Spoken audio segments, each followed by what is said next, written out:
It's the Full Court Press with Eric Frandsen and Jason Walker. Welcome back to the to the show that we're doing right now.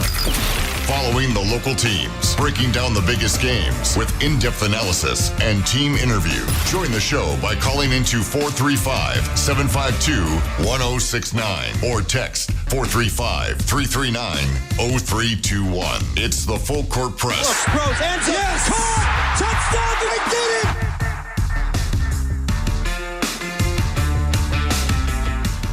Good afternoon, everybody. Welcome on into another edition of the Full Court Press. Happy Monday to you. Hopefully you had a great weekend, your last weekend before Christmas.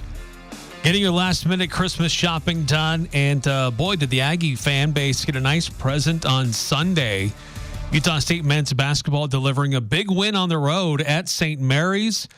And today we get a chance to talk about it and break it down. Love to hear your reviews of it, your comments, your questions about that big win for Utah State as they close out non-conference play and have some time before they have to head back out on the road to another tough opponent. And we'll get into that a little bit later on in the week. But big win for the Aggies against St. Mary's. So what does that mean for the Aggie resume? Looking at the non-conference schedule, what does that do for their net rankings? Are they any movement in the AP or coaches rankings that were revealed today? We'll get into that. So a lot of different things. We got Mountain West teams involved in bowl games today, and pretty spicy one that's just wrapping up. So yeah, a lot of different things we'll get to here. Of course, the college football playoff over the weekend becoming pretty controversial.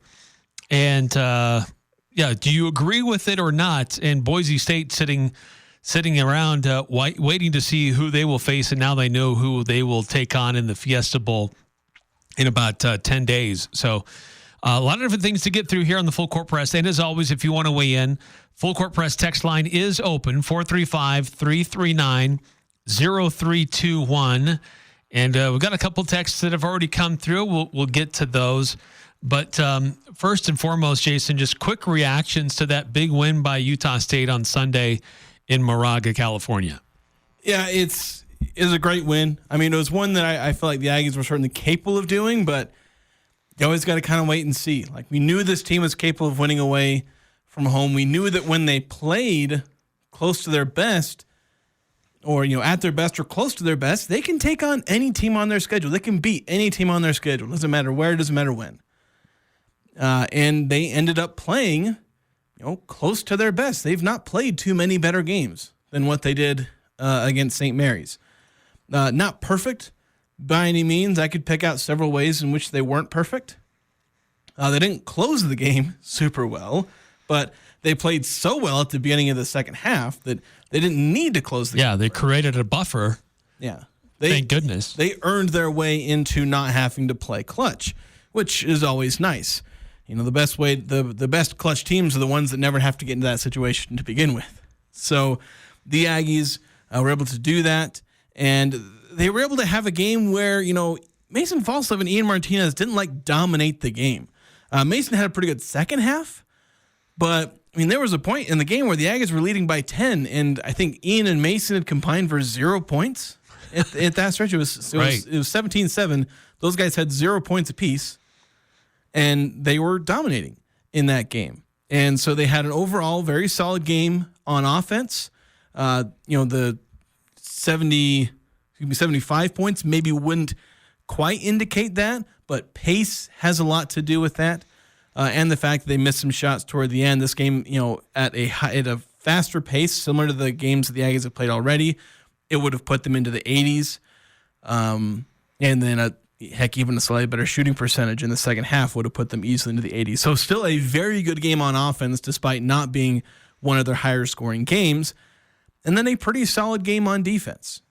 So overall, there's every reason to be happy about that win over St. Mary's. Let's get to the Full Court Press text line. A couple of you sent some messages in last night and then before the game. Although the one from last night, I'm not sure if that was meant for us or for the post game. On the other station, because remember, they have a different text line for KVNU Game Day. But this was from 3426. I believe we'll see better TV deals in the future with Ian Martinez having an off night. I'll take a win over St. Mary's or any top 50 team on the road in the country any day, on or off TV. I don't know what coach is talking about. I'm all on board aggressive all the way. Yeah, did he make a post game comment about TV?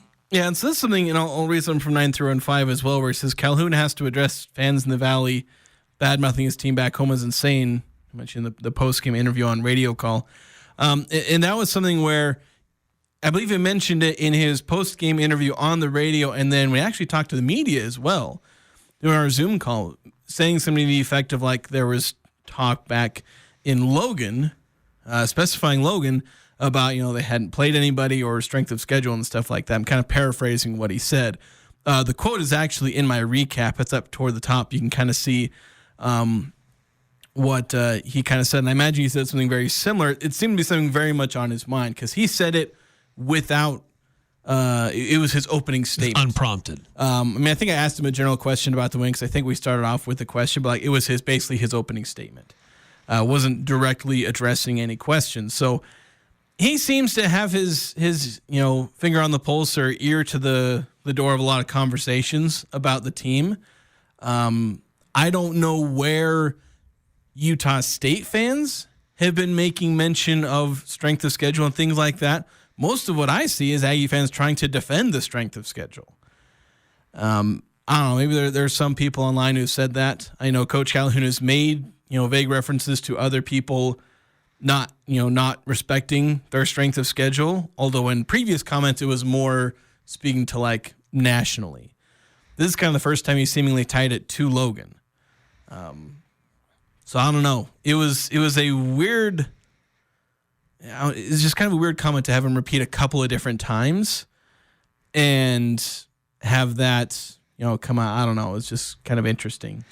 Yeah, I don't know if that's. Who else besides us really talks about this kind of stuff, at least on a regular basis? You got people on social media like that. Yeah, the social media stuff. Like we have our show. There's obviously other podcasts as well, but like everything that I've seen and consumed so far. Granted, maybe I'm in a bit of an echo chamber, but it seems like it's been mostly positive. Like people weren't happy about the UC San Diego loss. It was a little embarrassing, but not that embarrassing. Yeah, and fans were still defending the team.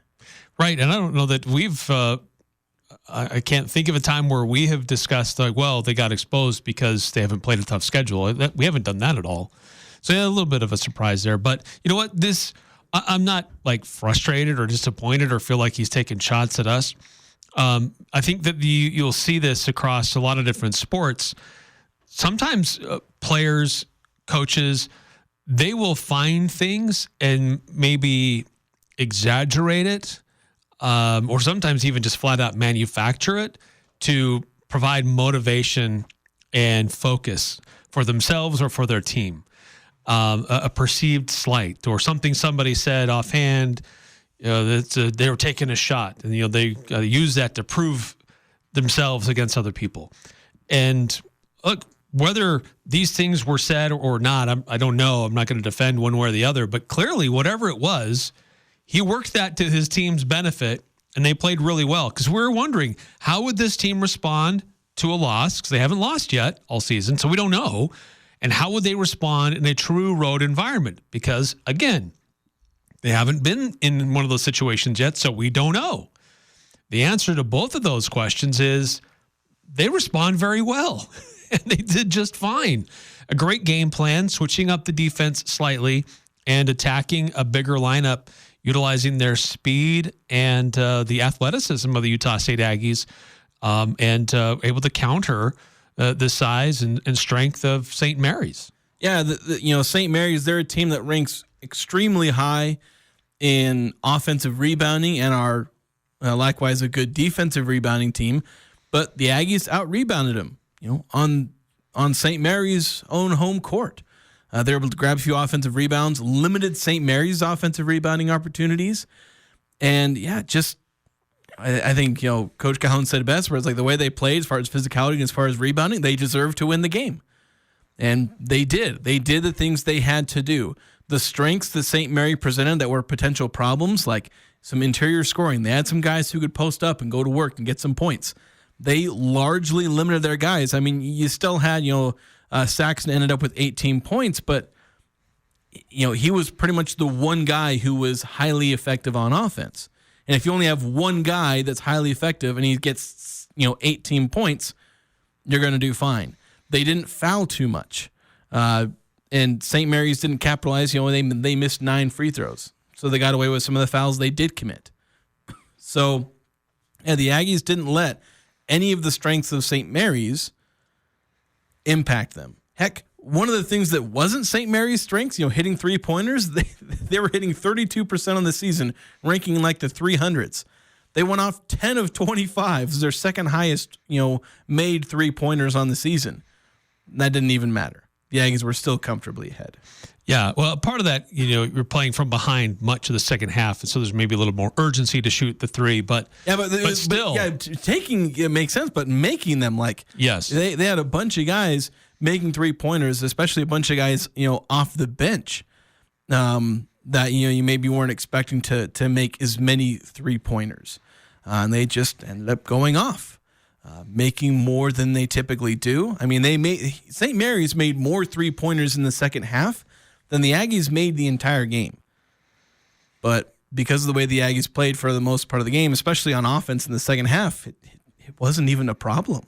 Yeah, super impressed with not only how Utah State prepared themselves for this game, but also in the course of the game, St. Mary's would have some plays or some runs where in most other environments, that would be really tough to overcome.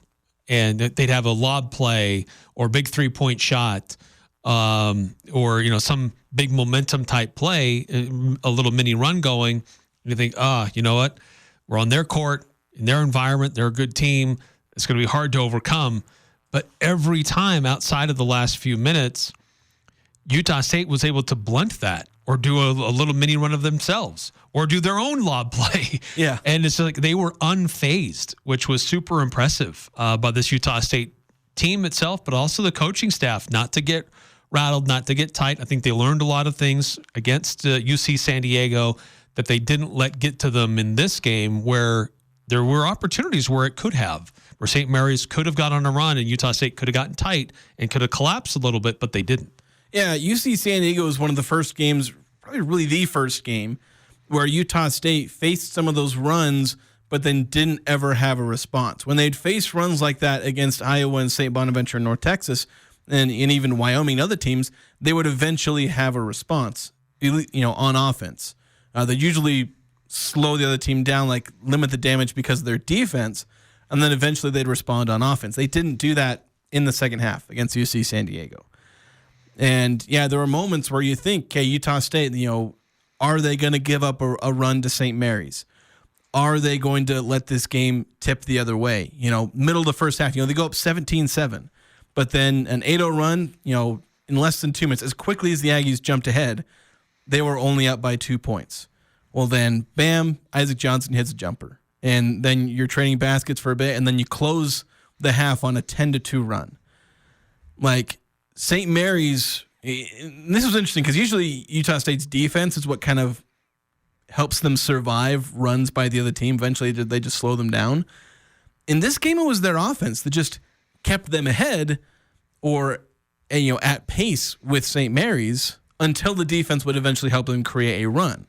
So after Utah State is up 17-15, they're getting consistent buckets. Isaac Johnson, Mason Falslev, they were trading buckets with St. Mary's. The Gales were getting going on offense, but the Aggies got going at the same time. And sometimes you just got to be able to do that because maybe your defense isn't as on point, and you just got to be able to go out there and get a bucket. Maybe the other team gets a bucket at the same time, but hey, keep pace until your defense, gets a couple of stops, which they did at the end of the half. And that's where they got themselves a 12-point lead at the end of the half. And then in the second half, kind of a similar thing. I mentioned how, St. Mary's, they shot 50% from the field in the second half. They made 7 threes in that half alone. That kind of performance is the thing that helps you overcome. Every time I've ever seen a team overcome a 12-point, halftime deficit, they usually make a bunch of threes and they shoot really well in the second half. the game never got closer than 6 points. Yeah. In the second half, despite St. Mary's having that spectacular shooting half. Why? Because the Aggies' first 14 minutes of the second half, they missed 2 shots.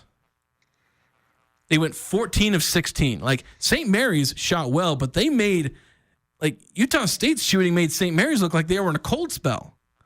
Because the Aggies were just so dominant in making shots, creating open shots, layups. Like, so many of these shots that they had in the second half. Let me look at their shots in the second half. See, there were layups. 1, 2, 3, 4, 5, 6, 7, 8, 9, 10. It's like 10 of those 16 were layups or dunks. You're just creating easy shots for yourself. And so that's what the Aggies were able to do. Mason Falsif had a big part of that, where he just kept making layups over and over and over again. Yeah, and the difference Sunday was that compared to their game against UC San Diego, they were getting a lot of similar looks. They were just able to finish. Like against San Diego, they weren't able to finish at the rim, but Sunday they were. And so, and you could argue that St. Mary's is a bigger lineup. They've got bigger bodies in that low post that should make it more problematic to finish at the rim, but it's clearly something that they worked on and were very efficient at doing. And so there were many stretches where the Aggies were quiet for a little bit in the second half. They had a couple stretches about midway in the second half where they wouldn't score for about 2 minutes, then they get a bucket, then they wouldn't score for a couple minutes, then they'd get a bucket. But at that time, they had already created such a gap that St. Mary's just was never able to recover, but they were able to keep adding on to it and keep attacking. And so really impressed with how the team responded on Sunday at St. Mary's. A couple of the quick texts to get through, 435-339-0321 if you want to chime in. 2444, outstanding performance by the Aggies last night. I was incredibly impressed by the defense and rebounding. If they can keep performing like that in Mountain West play, I like our chances to repeat as regular season champs. It's been fun to see the offensive evolution of some of the younger guys like Carson and Jordy as well. I like the direction that this team is trending. Yeah, rebounding was another big key. Like, this is not overmatched, but a team with more size. And we thought rebounding was going to be a key for this one. And Utah State out-rebounds the Gales 31-27. And especially at 27 defensive rebounds, just eliminating second chance opportunities for a bigger St. Mary's team. So they just really got after it and really took care of what they needed to do on the boards. You mentioned the rebounding and the offensive rebounds, not allowing St. Mary's to have offensive rebounds. This is a team that normally grabs 40% of their own misses. And of the 30 missed shots they had, I guess that's not even including missed free throw attempts. And I don't know how many of those missed free throws actually resulted in rebounding attempts. But if you just narrow it to field goals, it was only 30%, which is way below. And that's 40 to 30% doesn't sound like a ton, but that's the difference between some of the best and some of the worst. Typically, some of the worst are in the mid 20s. And it's actually probably lower than that, 30%, because, again, I'm just now realizing that I'm not including any missed free throws and potential offensive rebounds from there. So under 30% offensive rebounding percentage. They left a lot of front end of one-and-ones. Yeah. So, I don't know exactly how many, because some of them, if you miss the first of 2 free throws, you don't get there's no rebound opportunity. But, yeah, it's the Aggies just didn't allow us. Offensive rebounding just wasn't really an impact in the game. There's others where you feel like it's this huge impact. They get the key offensive rebound here, or they just get a high volume. St. Mary's, they have 9 offensive rebounds, but again, the percentage is way lower than what they're typically getting, and it just didn't end up being a significant impact. They had 8 second chance points the entire game. I mean, I guess the Aggies only had 2 second chance points, but when you shoot 60% from the field, you're not going to have many offensive opportunities. If you make the first shot, you don't get a second one. So, the Aggies just dominated the glass. At least, I guess I shouldn't say dominated, because they win the rebounding battle by 4? But given the caliber of opponent, the caliber of rebounding, and the amount of missed shots there were at times for St. Mary's, it was a very, very good performance. Yeah, and certainly another big question going into this one was how would they do without Drake Allen? He's going to be out for a while because of his dislocated shoulder. And Dayton Albury steps in starting lineup. Jordy Barnes, Dexter O'Connell, other guys, Ian and Mason also take turns kind of initiating offense. And then they answered that very well. And in fact, it was nice to see Jordy get some offense, like make some buckets. And there was a stretch there in that second half where it was Jordy, like he made 3 buckets almost in a row. And he's not one who normally looks for his shot, but there were opportunities where, oh, you're there, take the shot. And he did, and he made it. Yeah, he's been really hesitant. I think he's just kind of been intimidated as far as, like, he wasn't a volume scorer in high school. Like, remember, he had a 2-game stretch in high school in the playoffs where he had like 39 assists and like 2 or 3 points. Like there was one game where he had 0 points and like 19 or 20 assists. This is a guy who passes kind of to a fault. And so moving to a Division I level where everyone's even bigger and even taller and even faster, I think he's not been ready to score. But we saw a little more aggression in this one. Yeah, you mentioned the 3 straight buckets. He had his own 6-0 run, and it was at a pretty crucial time. Yeah, I think because St. Mary's had gone on a 6-0 run themselves. They cut it from 17 to 11. That's another one of those where it's like, St. Mary's about to make a run. Are they about to make this a game? And Jordy Barnes gets 3 straight buckets, I think one of which he created himself through a steal. And I think he had another tip pass and created another steal right after. So, like, offense and defense, he was making that impact. And the 6 points, it's now the most he scored against a Division I team. His career has technically 10, but that was against a non-Division I team. Yeah. Yeah, but 4 assists and 3 steals to complete his stat line on the day. But yeah, really impressed with him taking advantage of opportunities where he could score in the stretch of the game where you looked at the lineup, you wondered where the offense was going to come from, and he was able to be a part of that to keep it rolling. Yeah, and yeah, he had to play that bigger role, and you needed that. And Nick, I kind of figured it would be like this where Dayton Albury and Jordy Barnes split evenly the 40 minutes of playing point guard. I know we need to take a timeout, but they're also in the text mentioned Carson Templin, where this guy, like we saw him in scrimmage before the season. This was an offense that was giving the green light to the big guys to shoot, and Carson was going to shoot. And we've seen some times where we've wondered the wisdom of allowing him to shoot, but we should no longer be questioning that because he is consistently hitting outside shots. I mean, he alone brought the team back and gave them a chance against San Diego, UC San Diego, and he opens the game on Sunday, hitting a bunch of 3-point shots to help get that lead going and provide that little bit of a cushion and spark while Ian and Mason were having a hard time getting going themselves. Yeah, he's shooting a little above what anyone's generally going to be capable of because he's shooting like 58% over the last 4 games, but he's made at least 1 3-pointer in the last 4 games. And yeah, he hit the 3 straight, but then we kind of saw him get smacked by the law of averages where he then misses 3 in a row. But yeah, like the scouting report has changed. This is a guy who before it was like, if you're so painfully wide open and there's like 8 seconds in the shot clock, I guess go ahead and fire from 3. This is a guy who's going to be firing from pick and pop situations. Now, is he going to shoot like this all the time? Well, nobody ever does. So don't be too surprised if you see him go, 0 for 3, 0 for 4 one night. But we're, along with if he has a game where he goes 0 for 4, we're going to see another 3 for 6. We're going to see a 2 for 3. We're going to see, the 1 for 3. It's like, this is a guy who's now going to be shooting 3-pointers, and it's going to be an asset to the team. Oh, yeah, in huge ways, because the opposing defenses now have to respect he has that potential.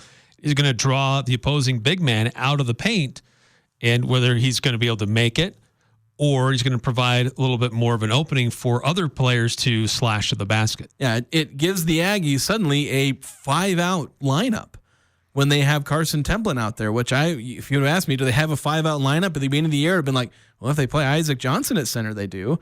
Other than that, which they don't play Isaac Johnson at center anymore. They play only Aubin and Carson and sometimes Isaac Davis.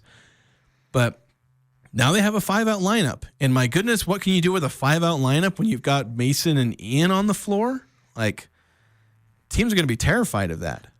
All right, going to take a timeout. Love to continue to get your texts reacting to the big win by the Utah State Aggies over the weekend at St. Mary's. 435-339-0321. Who do you turn to if you want to change out your wood or pellet stove? Advanced Fireplace and Stove. They were voted the gold medalist for Best of Northern Utah for the 4th year in a row in the fireplace retrofit category. Be ready when the government's next wood and pellet replacement incentives pop up. Advanced Fireplace can help you navigate the paperwork. For more information, call Advanced Fireplace and Stove, 752-7272. Online at advancedfireplaceandstove.com. Ring in this new year with that special someone or friends and family enjoying delicious food and live music. The New Year's Eve buffet at Riverwoods Conference Center will have you savoring every bite with a hot carving station serving rosemary prime rib and perfectly blackened turkey breasts and more delicious entrees including seafood, ribs, chicken, and pasta, alongside an endless choice of delightful appetizers, side dishes, tasty desserts, and much more. The Riverwoods will also have live music from the band Wildflower. Get your tickets now at theriverwoods.com. Now here's a concept. You earmark 1/3 of your profits to go back into the community, to local charities. Dex Imaging does that. My name is Anthony Wagoner, and I'd like to share with you what I know about Dex, the company that acquired Valley Office Systems. Dex Imaging is committed to continuing quality customer service while raising the bar to become a strong community partner. Join us in creating the brightest image for tomorrow. Contact us at deximaging.com. Join the show by calling 435-752-1069 or text 435-339-0321. It's the Full Court Press with Eric Frandsen and Jason Walker.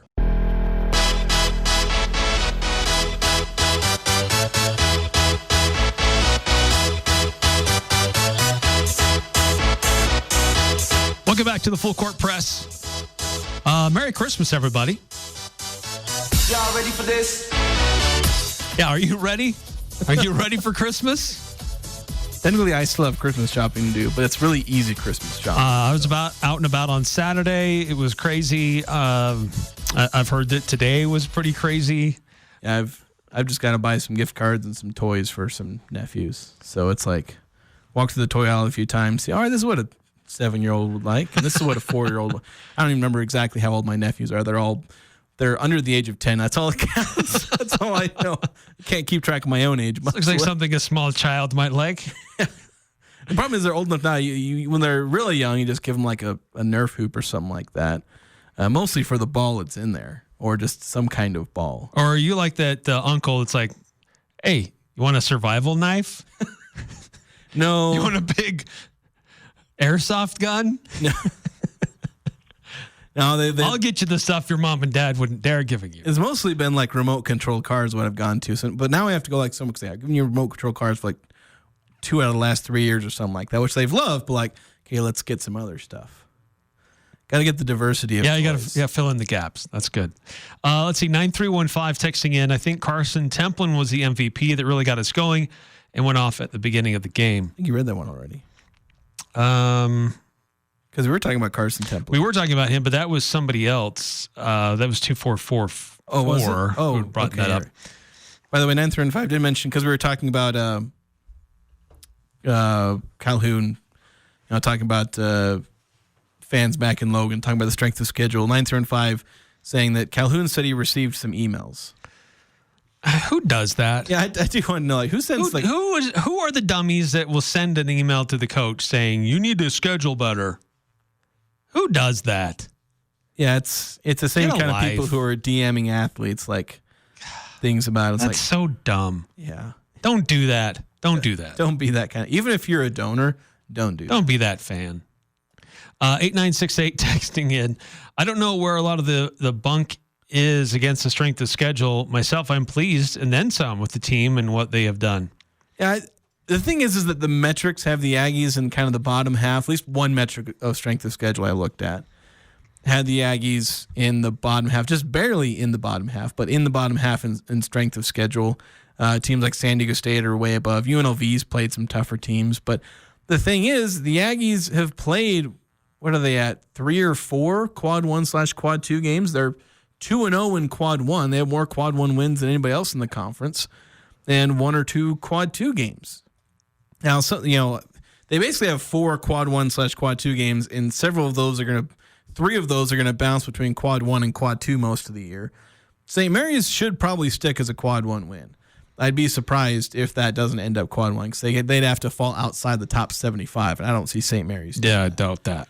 So I think for the Aggies, they've not scheduled the toughest, but they've scheduled fine. Like, you get other teams in the conference saying, oh, you haven't played anybody. It's like, yes, they have. Have they played top 25 teams? No. And I guess if you want to knock them for that, I guess you can. That's not something you can argue against. But they've played 4 teams, I think, in the top 100 of KenPom. Like, they've played good teams. Right, and that's what they've done these last few seasons. They haven't gone out and played. There's no a blue chip program on the schedule. Gonzaga, Florida, West Virginia, somebody from a power conference. The not normally. I mean, there've been a few instances here or there, but they've gone out and played good teams. They're not like name brand. Everybody knows and recognizes these good teams, but they are good teams. And that's what's benefited them. The outsiders might look at it and say, oh, who are you playing? But when you look at the details, they are playing good teams. St. Bonaventure is a good team. North Texas is a good team. Certainly St. Mary's is a good team. That's definitely more on the known and recognized name scale than maybe some of these others. But in years past, when they played St. Louis, they've played some decent, good teams, decent to good teams. It's not just a total powder puff schedule to schedule games, to build confidence and just get wins. They're scheduling. There are some of those that are in there, but it's not exclusively that. There's probably fans out there, and I understand the sentiment that would rather see the Aggies schedule teams that are more name brand, maybe are tougher. You might not win those games, but at least you're showing that you're willing to play those games. You may lose a game here or there, but you can learn a lot in a loss, sometimes more than what you can learn in a win. But this schedule this year, I'm happy with it. Could there be a better team here or there in the schedule? Yeah, maybe. But when you go to 20 conference games, it's harder to fit those games in. Especially, nobody wants to come to Logan to play the Aggies. It's of a higher merit like that. So you have to go find them at a multi-team event or go to their place to play them. Yeah, we've been having this conversation every year for a couple of years now and usually what I say is like, look, the Aggies aren't playing this like meat grinder non-conference schedule, but they get into Mountain West play, and the strength of schedule in Mountain West play has gotten them into the tournament 2 straight years. Right. It's their non-conference schedule has not gotten them in. Your meat is in conference. Now, this year it might be slightly different, but generally that's been the case. Well, 2 years ago, it got them into the tournament, and it wasn't as good as it was last year. Yeah. So they've gotten in based on their conference scheduling. And heck, this year, their non-conference scheduling is stronger than it was last year. They've played, as of now, 2 quad 1 games, and a couple more quad 2 games. They had, I think, 2 or 3 quad 2 games last year, and then I think 2 quad 2 and like 1 quad 1 or something like that. I had the numbers printed out somewhere. But Utah State has scheduled tougher opponents overall. Yes, they've played some cupcakes, but they've played more good teams. Not necessarily elite teams, but they've played good teams. And it's setting them up for conference play. It's setting them up well enough for, playing in the NCAA tournament. So if you have complaints about the way the Aggies are scheduling, they're contending in the Mountain West every year. They're getting into the NCAA tournament basically every year. I don't know what you have to complain about. It's working. Yeah, it's working. They're getting seeded. They're making it to the tournament whether they win the conference or not. And that's what a lot of teams in power conferences are basically like. The Mountain West is kind of shifting toward what power conferences are doing, where they play more, a lot of these teams play more cupcake schedules. Like, look at BYU's schedule. Their non-conference schedule is a cupcake. But then they're going to go walk through the Big 12, like the brutality that is the Big 12. Right, yeah. And obviously the Mountain West is not on that same level, but last year, it was its own type of gauntlet. and it was more akin to a power conference schedule than it's ever really been. It's not going to be that way this year because teams aren't on the same level, but it shows that the Mountain West is growing to where you can kind of shift from, the only way you can get into the tournament and the only way you can really build your resume is to schedule a bunch of tough non-conference games. The Aggies don't have to do that anymore because they're in a Mountain West that's strong enough, and then they're going to go be in a Pac-12 that's going to be strong enough to do that. Could they go out there and schedule a bunch of, really tough games? Yeah, because there are some power conference teams that do that.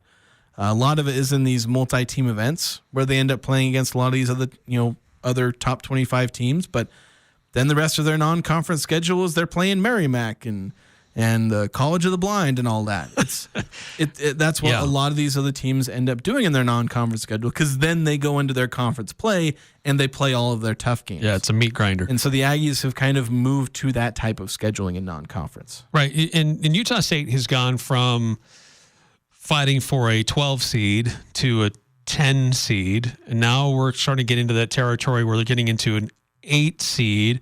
If you schedule tougher teams, does that mean you start to maybe move up into the 5 or 6 seed ceiling of opportunity based on what your non-conference schedule looks like? Yeah, because that's what San Diego State does. San Diego State finished, 5th in the conference last year? They're, give or take, I may be off, but they got was it 5 or 6 seed? Yeah. Because they played a really tough non-conference schedule and were pretty impressive against it. They had probably the best non-conference metrics, if I recall. They were really high in the net and the Ken Palm and all that.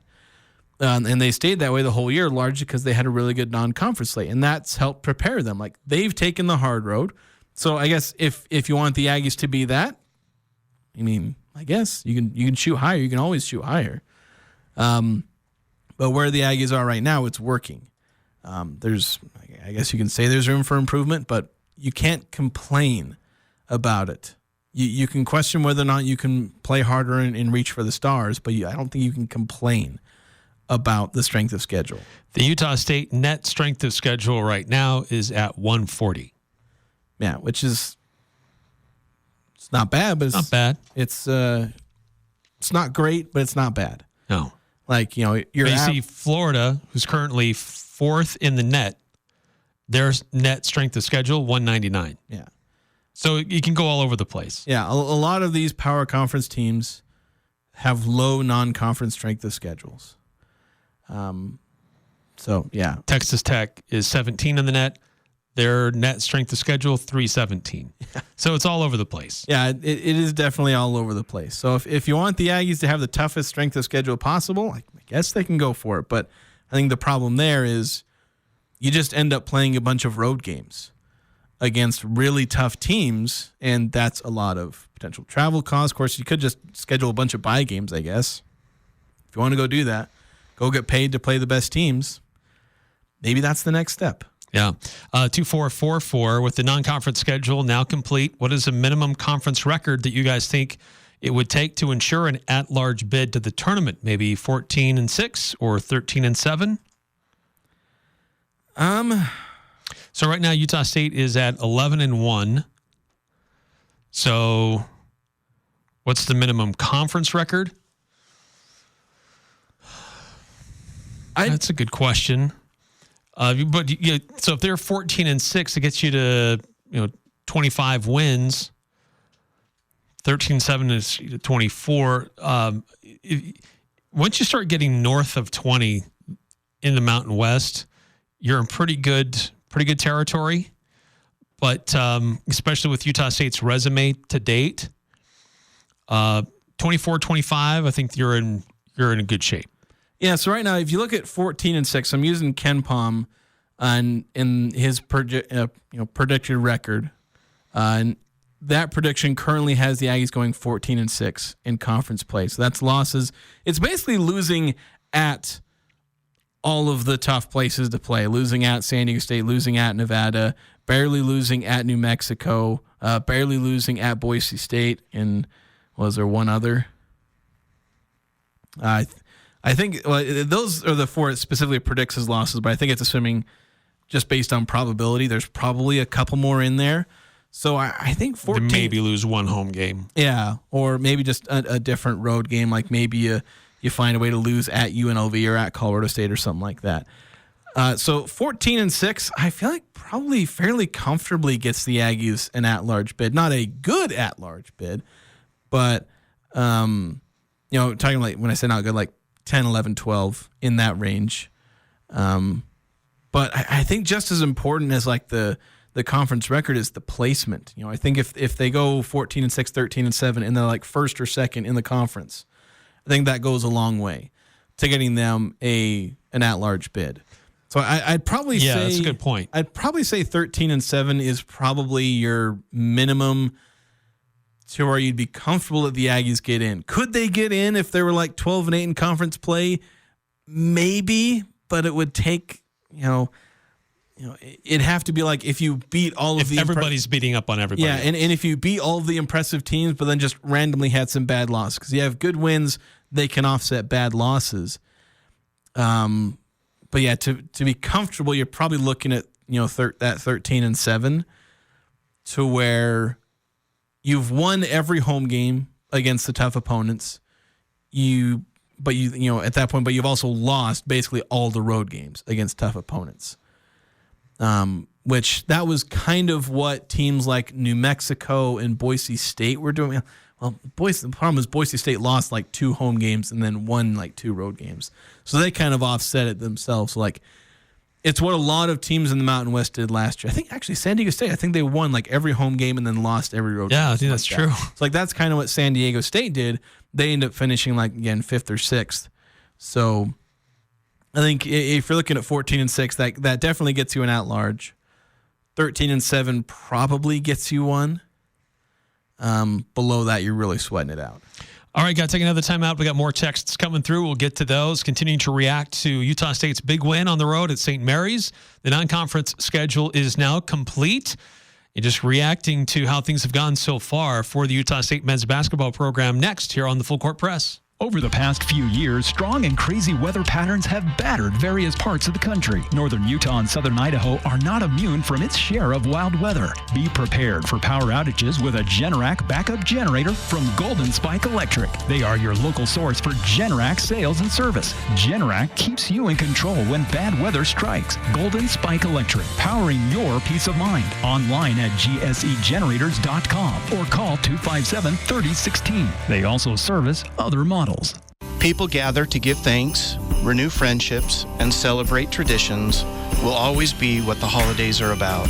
This is Brett Green, President of Cache Valley Bank. As we celebrate together, thank you for making us your preferred hometown bank and trusted tradition for achieving your financial needs and ambitions. We wish you a year filled with wonderful memories, good times, safety, and lots of happiness. We think you deserve it. Happy holidays from Cache Valley Bank, member FDIC. Christmas is almost here. Are you still looking for that perfect gift? If so, S.E. Needham Jewelers is the place for you. We have fine jewelry pieces starting at $29, sparkling diamond earrings starting at $149, diamond bands made of 14-karat gold at $249 with financing available. For gift ideas, take a look at our extensive watch and gift selection, or make it simple and stop in for a gift card in any valuation. There is still time to shop for the people and occasions that matter most. S.E. Needham Jewelers, middle of the block at the sign of the clock. It's the Full Court Press with Eric Frandsen and Jason Walker.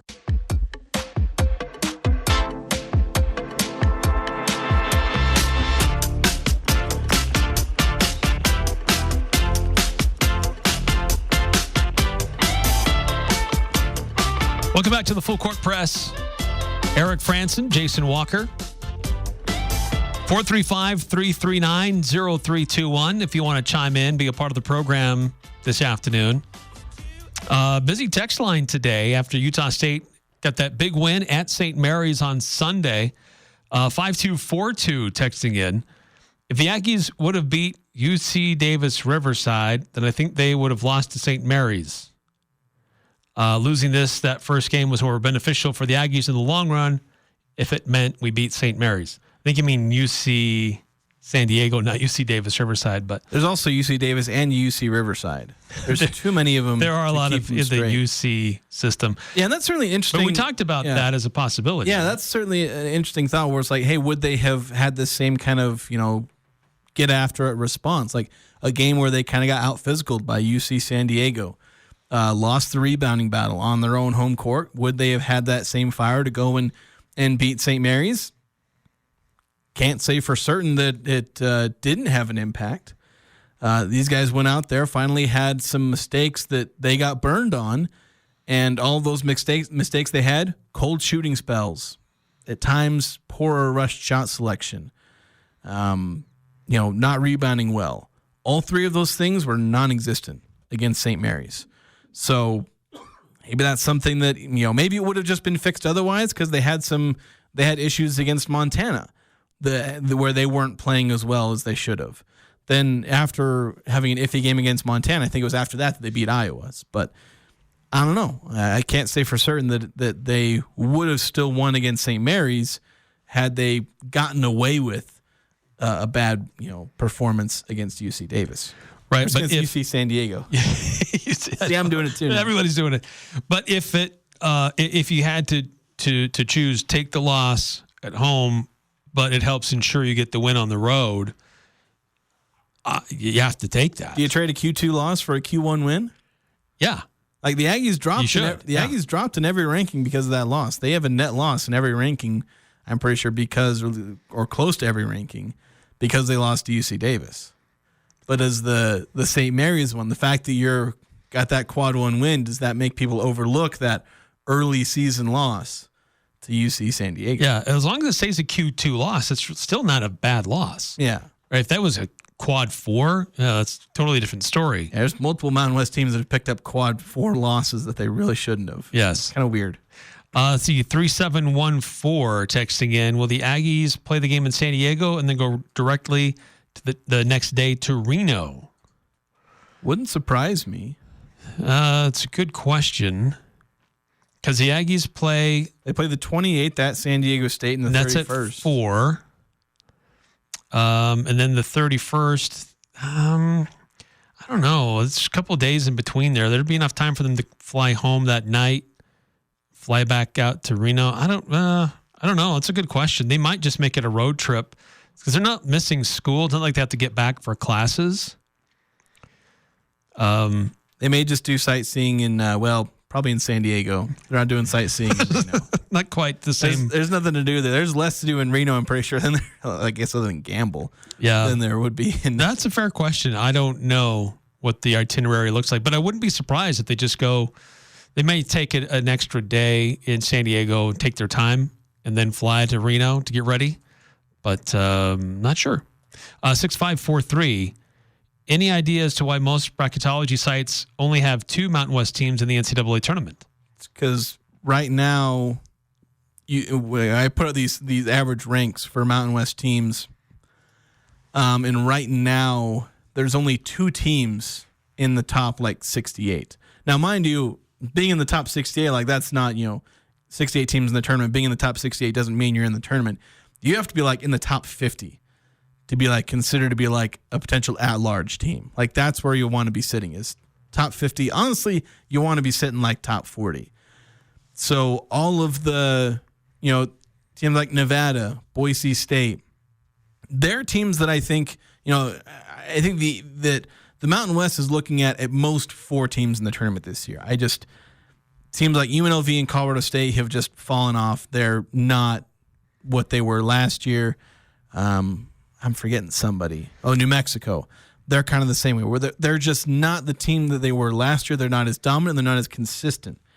Utah State and San Diego State, they're pretty much the only teams that have largely retained their form from last year. Boise State and Nevada, kind of, but I mentioned teams picking up quad 4 losses. I think both Nevada and Boise State have quad 4 losses, if I'm remembering correctly from when I was checking it earlier today.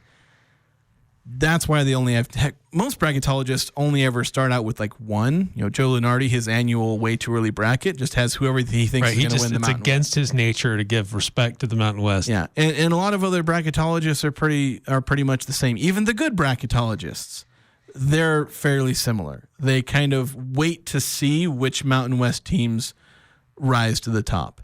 And they'll end up, if they end up kind of earning their way up, they put them in. And like I said, most of the great bracketologists, they're getting 67 out of 68. A lot of them get 68 out of 68 right. Bracket matrix right now, San Diego State as a 9 seed, Utah State as a 10 seed. Both of them on the upper end of that, just about to move up into the next threshold. Yeah, but Boise State, Nevada, and New Mexico are getting some attention, not much. They're all on the outside looking in. And I think that's pretty fitting. Like if they just went, for some reason, started the tournament today, San Diego State and Utah State would be in. One of them would be like the Mountain West champion. The other would be an at-large. And that's pretty much who's largely earned their way into the tournament by their performance. Others have work to do. Yeah, they have work to do. They have to play well in the Mountain West now. They have to pick up some road wins in tough environments in the Mountain West to improve their resume. And likely have to beat Utah State and or San Diego State. If that's what Boise State or Nevada did, maybe they could pull it off. Maybe even make a run in the conference tournament in Las Vegas. All right, another quick timeout. More to come on the Full Court Press on 106.9 FM, 1390 AM, The Fan. This is Justin Hamilton, and all of us at Cafe Sabor wish you and your family a safe and happy holiday. For the entire month of December, with every $25 gift card purchase, you will receive a $5 card for free. Great food. It's the perfect gift for family, friends, or coworkers. Purchase a $25 gift card and get $5 additional for free. Happy holidays from all of us at Cafe Sabor.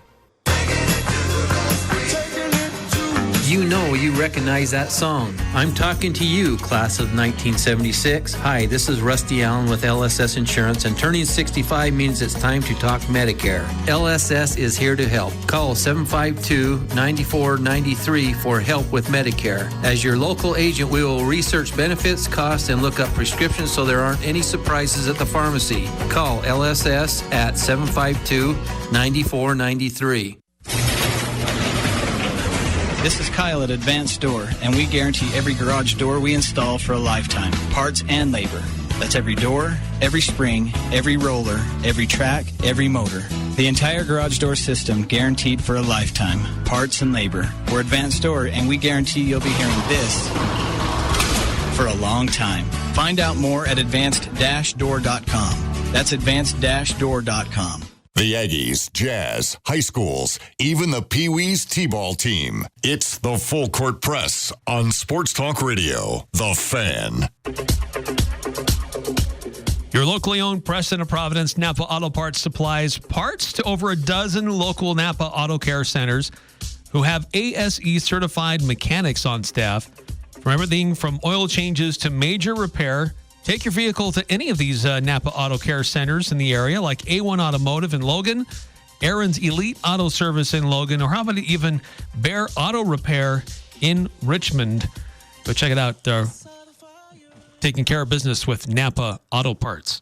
So a couple more texts coming through on the Full Court Press text line. Again, reacting to Utah State's big win at St. Mary's on Sunday, 2444. I think we briefly touched on this previously on the show, but with Mason currently averaging 17.3 points per game and Ian just below at 17 points per game, who do you guys predict will end the season as the top scorer for the Aggies? It's definitely a luxury to have two guys like that on the team. I honestly couldn't tell you. Like the way, Mason has certainly been catching up to Ian. But that's because Ian's had a relative, shooting drought, and Mason is kind of on the up. Like Ian started out on this absurd, and I warned y'all he'd have a cold spell to offset his absurd shooting, where he was shooting like 60% from the field and like 55% from three. Now he's down to more human levels after having more mortal shooting numbers. But then Mason had a big hot streak, and now I think they've both settled around where they're going to be. They're going to finish between 16 and 18 points, somewhere in that range. Probably more like 16 and a half to 18. As for who's going to end up finishing, one of them is probably going to be like 0.3 ahead of the other at the end of the year. It's just going to come down to who has that one game where they score 25, or who's going to have the fewest games where they just have an off night and only score 6. There's just a bunch of random factors going into this. I'd say Ian is like the more complete scorer right now, and so I maybe lean toward him. But Mason is well on his way to becoming that complete scorer. We're seeing more, diverse scoring, 3-point shooting. He hit a nice little, step back mid-range jumper against St. Mary's. So like he's, and he's got more of a floater game, and he's, he's able to hit his layups, at least in this last game. So it's like, they both seem to have a good enough scoring package that either could end up leading the team and be one of the top leaders in the Mountain West. Yeah, it's a coin flip for me at this point. Just how Mason has become more well-rounded in his game, but Ian does have that potential to be more explosive and score in volume. So I don't know. It's a very, very good question. Lastly, before we hand it off to Dan Patrick, 9315 says, I'll take a loss to UC San Diego if it means we beat the other San Diego on Saturday. Yeah, it's tough to win there. Aggies haven't won in Viejas since the late 90s. So it's like just like Utah State football at Albertson Stadium. Despite their good seasons and the great years they've had, they just can't win there, even in their best of times. So we'll see if this basketball team can turn that around just a little bit and get that first win in a long time on Saturday. With that, we'll be back next hour. Stick around here in the Full Court Press.